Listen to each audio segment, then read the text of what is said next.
മരിക്കുന്നത് ഏത് സമയമാണ് ആർക്കും തന്നെ പറയാൻ കഴിയില്ല. മരിച്ചു കഴിഞ്ഞാൽ ഈ ദുനിയാവിൽ നമ്മൾ എന്ത് നേടിക്കഴിഞ്ഞാലും അവസാനം നമുക്ക് ഒന്നും കൊണ്ടുപോകാനില്ല. നബി സല്ലല്ലാഹു അലൈഹി വസല്ലം പറഞ്ഞ ഇദാ മാത്തൽ ഇൻസാൻ ഇൻതത അമലുഹു ഇല്ലാ മിൻ തലാത്ത്, ഒരു മനുഷ്യൻ മരിച്ചു കഴിഞ്ഞാൽ 3 കാര്യങ്ങളല്ലാത്ത മറ്റെല്ലാം നഷ്ടപ്പെടും. ഒന്ന് നബി സല്ലല്ലാഹു അലൈഹി വസല്ലം പറഞ്ഞത് വലദുൻ സ്വാലിഹുൻ യദ്ഉ ലഹു, അവന് വേണ്ടി പ്രാർത്ഥിക്കുന്ന സന്താനം, സ്വാലിഹായ സന്താനം, ഇൽമുൻ യുൻതഫഉ ബിഹി, ഉപകരിക്കുന്ന അറിവ്, അതുപോലെ തന്നെ സ്വതക്കത്തിന് ജാരിയ.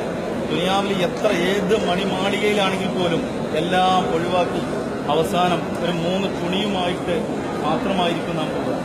നമ്മൾ എങ്ങനെ സ്നേഹിക്കുന്ന, എങ്ങനെ സംരക്ഷിക്കുന്ന നമ്മുടെ ശരീരം 2-3 ദിവസം കൊണ്ട് പുഴുത്തു നാറും, പുഴുക്കൾ തിന്നു പോകും.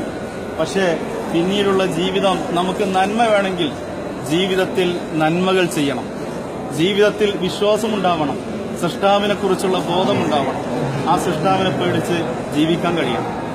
അപ്പോൾ ഇങ്ങനെയാണ് എല്ലാവർക്കും ഒരു നാൾ കിടക്കേണ്ടി വരുമെന്നൊരു ചിന്ത നമുക്കുണ്ടെങ്കിൽ ജീവിതത്തിൽ നമുക്ക് അഹങ്കാരം കുറയും. ഇൻഷാ അല്ലാഹ് എല്ലാം ഒന്ന് വായിച്ചു.